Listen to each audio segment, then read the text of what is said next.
Oh no, okay. Bismillahirrahmanirrahim. وإن تزوجت بإذن مولاها ثم أعتقت فلها الخيار حرا كان زوجها أو عبدا. And if she marries with the permission of her master, then she is freed. Then for her is a choice whether her husband was a free person or a slave. Choice of what? Choice of opting out of the nikah. لقوله عليه السلام لبريرة حين أعتقت ملكت بضعك فاختاري. Due to Nabiya Kareem some statement to Barira when she was freed, you have owned your buda, so now choose. فالتعليل بملك البضع صدر مطلقا فينتظم الفصلين. So this reasoning of her owning her buda has come in general. So it will include both cases. In other words, equal whether the husband was a free person or husband was a slave, according to Ahnaf, in all cases, when the slave girl got, with the condition that she married with the permission of the master, then when she got her freedom, she can opt out of the nikah. والشافعي رحمة الله عليه يخالفنا فيما إذا كان زوجها حرا. Imam Shafi Rahman, he differs with us when it comes to the situation where her husband was a free person. In other words, then he says that she doesn't have the option of opting out. وَهُوَ مَحْجُوجٌ بِهِ. And this hadith is a proof against Imam Shafi rahmatullah, the generality of this hadith. وَلِأَنَّهُ يَزْدَادُ الْمِلْكُ عَلَيْهَا عِنْدَ الْعِتْكِ ويملك الزوج بعده ثلاث تطليقات فتملك رفع أصل العقد دفعا للزيادة. And because the ownership will increase upon her at the time of freedom. In other words, remember, while she was a slave girl, the husband owned 2 talaqs over her. Once she becomes a free woman, the husband now owns 3 talaqs. That's according to Ahnaf, right? So the ownership will increase upon her at the time of freedom. So the husband will own after it 3 talaqs. So she will now have the power to remove the original transaction to repel this increase in ownership of the husband. Right. وكذلك المكاتبة يعني إذا تزوجت بإذن مولاها ثم عتقت. And likewise a mukataba, meaning when she marries with the permission of her master, then she was freed. Right? How did she got freed? Maybe the master just freed her like that before she could even pay badle kitabat. Or maybe she paid a badle kitabat and she got free. وقال زفر رحمة الله لا خيار لها. Imam Zufar Rahman said there's no choice for the mukataba to opt out of the nikah. Why? لأن العقد نفذ عليها برضاها. Because the transaction went through upon her with her happiness. Right? Remember we said the mukatab, the master can't marry off now the mukatab slave without their permission. Right? Because they got freedom of tasarruf. Right? Because the transaction went through upon her with happiness. وَكَانَ الْمَهْرُ لَهَا. And the meher also came to her. Right? فَلَا مَعْنَى لِإِثْبَاتِ الْخِيَارِ. So there is no meaning to establish a choice. In other words, she was happy going into this nikah. Imam Zufar Ahmad, and she also got the meher. So why must she still get a choice? Well, still have. If she's a slave girl, still have 2. Yeah, the master will still own 2 only. Right. بخلاف الأمة لأنه لا يعتبر رضاها. Then he also explains, Imam Zufar Rahmatullahi further, that contrary to a normal female slave, because her happiness is not considered when she's being married by the master. Right. ولنا أن العلة ازدياد الملك. Our dalil is that the reasoning is the increase of ownership. وقد وجدناها في المكاتبة. And we have found this increase in ownership in the mukataba also.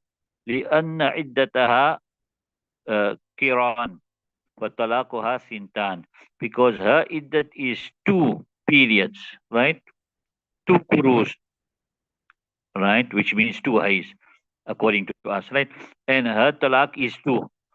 So just as a talaq is 2, so her talaq is 2, right? And now once she gets freed, the husband will own 3 talaqs. Therefore, to stop him from owning the 3 talaqs, we give her the option of opting out. وإن تزوجت وإن تزوجت أمة بغير إذن أمة should be amatun. وإن تزوجت أمة بغير إذن مولاها ثم أُتِكت صح النكاح. And if a female slave got married without the permission of her master, then she was freed, then her nikah is correct. لأنها من أهل العبارة, because she is somebody who can, a person who can express, right? So she's a female slave. She went behind the master's back and she did her own nikah, right? So obviously that nikah is pending on the permission of the master. Then the master freed her without knowing of the nikah or without approving the nikah. He freed her, right? Then the nikah goes through. Why? Because she's somebody who can say the words of nikah. She's somebody who can, person who can express, right? وَإِمْتِنَاءُ النُّفُوذِ لِحَقِّ الْمَوْلَى وَقَدْ زَالَ. And the preventing factor of the nikah going through is because of the right of the master, and that preventing factor has gone away now. So therefore the nikah goes through. وَلَا خِيَارَ لَهَا. And there's no choice for her. She can't say, I want to opt out. You understand it? Because she got her freedom. She can't say, I want to opt out. Why? لِأَنَّ النُّفُوذَ بَعْدَ الْإِتْ. Because the nikah only goes through after her freedom. فَلَا تَتَحَقَّقُ زِيَادَةُ الْمِلْكِ. So an increase of ownership is not realized here. There's no increase because it only went through after freedom. So that was the time the husband owned talaqs, 3 talaqs, and therefore there's no extra talaqs that he owns after that, and therefore increase of ownership was not realized. Kama, because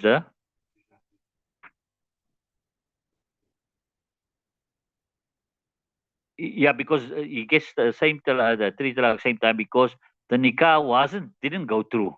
It only went through when. So it's as though they made the nikah when she was free. It's as though they're making a new nikah now when she got her freedom. You understand it? Right.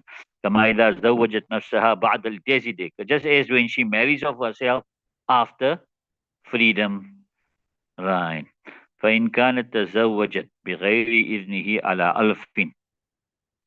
Then if she married without his permission, right, upon 1,000, ومهر مثلها 100, and her meher misal is 100.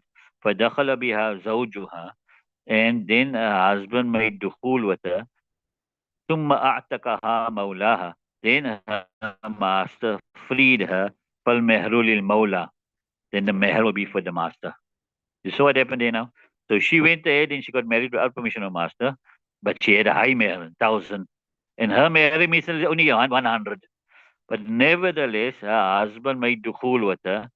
Then after that, the master only freed her. So the dukhul took place in the ownership of the master. Then the meher is for the master.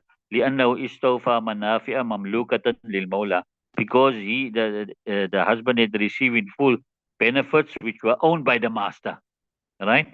The benefits of the Buddha which was owned by the master. وإن لم يدخل بها حتى أعتقها فالمهر لها. And if he didn't make dukhul with her until her master freed her, then the meher will come to her. لأنه استوفى منافع مملوكة لها, because he has received in full benefits that are owned by her herself now. Right. والمراد بالمهر الألف المسمى. And what is meant here when they say he's going to get the meher, I mean the same 1,000 that was mentioned. Although meher is only 100, but because 1,000 was mentioned, in the case of the first case, the master will get 1,000. Second case, she'll get 1,000. لأن نفاذ العقد بالعتق استند إلى وقت وجود العقد. Right. Because the going through of the transaction with the freedom will be attributed to the time of the existence of the act. فصحت التسمية ووجب المسمى. So the tasmiyah will be correct and the musamma will become wajib. So there's a question that comes about here that, look, does nikah only went through once she got the freedom, right? But they say, yes, it only went through there, but it's still attributed to the time when the actual transaction took place. You understand it? It is attributed to that time. So it's as though the nikah going through here is attributed back. So when you attribute that nikah back to the original time of the transaction, that means the tasmiyah was also correct, and in the musamma also that it becomes wajib. وَلِهَذَا لَمْ يَجِبْ مهر آخر بالوتي. Okay, leave it till there. لهذا لم يجب.